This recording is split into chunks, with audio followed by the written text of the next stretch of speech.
है आपको, तो एक बार करतल ध्वनि से मुझे भी आगाज करें।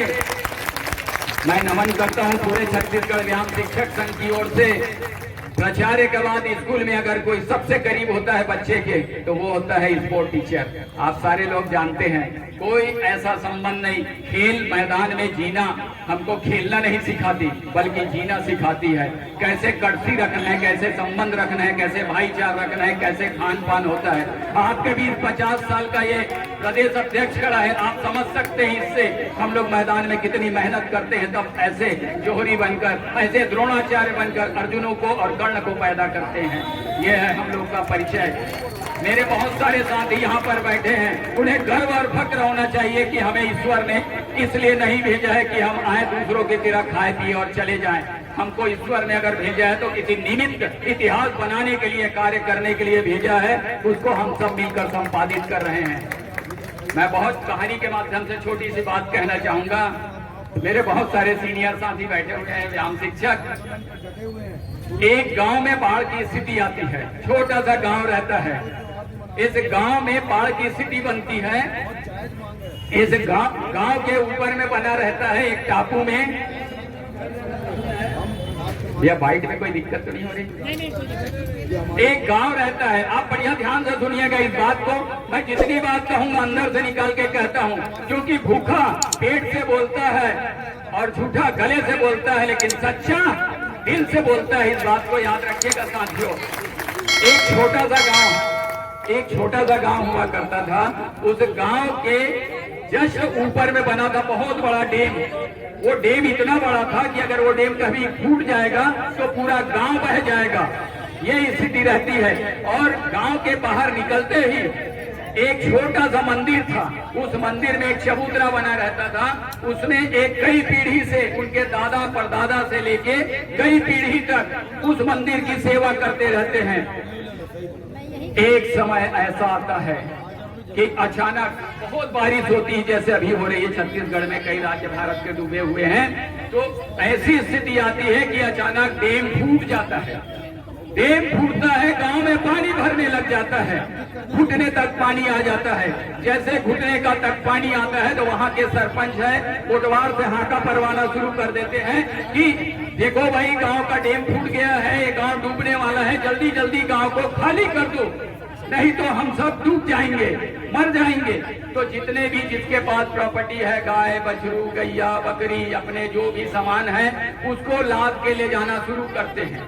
जैसे निकलते रहते हैं, गांव के पास देखते हैं मंदिर के पास बैठा है पंडित जी, भोलेनाथ की पूजा कर रहे हैं, शिवलिंग की। अरे पंडित जी, अरे चलो भैया, गांव डूब रहा है, आप भी मर जाओगे, मंदिर भी डूब जाएगा। पंडित जी क्या कहता है? अरे नहीं भैया नहीं, मैं नहीं जाने वाला, मैं नहीं जाने वाला। इतनी पूजा आराधना किया हूँ, मैं कैसे चले जाऊँ? मैं नहीं जाऊंगा। मुझे बचाना होगा तो भोलेनाथ स्वयं आएंगे और मुझे बचा लेंगे। थोड़ी देर बाद कमर तक पानी आ जाती है गांव में कमर तक जब पानी आती है तो वहां पे जितने प्रकार के टीपा है, मटकी है, गांव में नाव है, गांव नाव रहता है, आपने देखा होगा। उसमें लोग अपनी प्रॉपर्टी को, संपत्ति को, बीवी बच्चे को और जो भी कपड़ा लगता है भर के ले जाना शुरू करते हैं। जैसे भर के ले जाना शुरू करते हैं, फिर वो जाते हैं पंडित जी जो मुहाटे में बैठा हुआ है मंदिर में। अरे पंडित जी, कमर तक पानी हो गया, चबूतरा डूब गया है भैया, मर जाओगे यार, चलो हमारे साथ। पंडित जी बोलते हैं नहीं नहीं, मैं नहीं जाऊंगा, मुझे बचाना होगा तो भोलेनाथ ही आएंगे। देखो ना बाल ना बच्चा, कुछ नहीं मेरे पास, मैं इतनी सेवा किया हूँ भोलेनाथ की कि भोलेनाथ ही आएंगे तभी मैं जाऊंगा। ठीक है भाई। अब और थोड़ी देर बाद सीने तक पानी उस गांव में, अब केवल झोपड़ी तैरते हुए नजर आ रही है। ये स्थिति हो गई है। अब वहां से गांव में भेजा जाता है, छत्तीसगढ़ सरकार की ओर से जाओ सर्च करो। वो लोग जाते हैं, बोर्ड में देखते हैं कोई है कोई है कोई है, लाइट पूरा बंद, क्योंकि सारे खंभे शॉर्ट हो गए हैं, लाइट बंद है। कोई है कोई है, एक आध लटका छटका वो छानी के ऊपर दिखता था, उसको फिर पकड़ के ला के रेस्क्यू किए। फिर देखिए अचानक पंडित जी मंदिर का जो गुंबज होता है उसको पकड़ के ऐसे बैठा है। अरे पंडित जी, चलो भैया, मंदिर तो पूरा डूबी गया, गुंबज बचा है।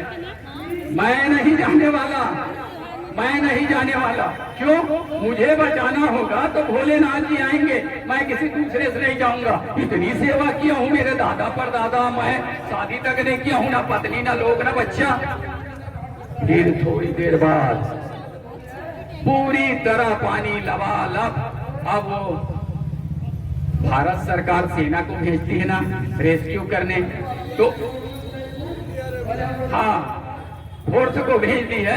हेलीकॉप्टर में उन्होंने भेजे हैं और सर्च लाइट मरवा रहे हैं। कोई है, कोई है, कोई है, कोई है। एक आदमी झंडी को पकड़ के, मंदिर के गुंबज के ऊपर झंडी रहता है, देखे होंगे पताका, उसको पकड़ के बैठे रहता है, टिक टिक टिक टिक हलते रहता है, कभी भी वो गिर जाएगा करके। जिंदाबाद,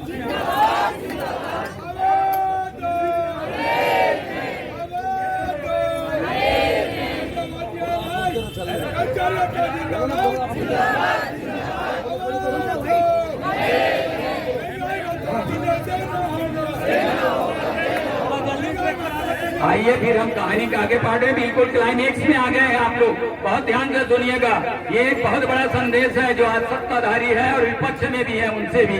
तो अब वो टिक टिक टिक टिक हिलते रहता है।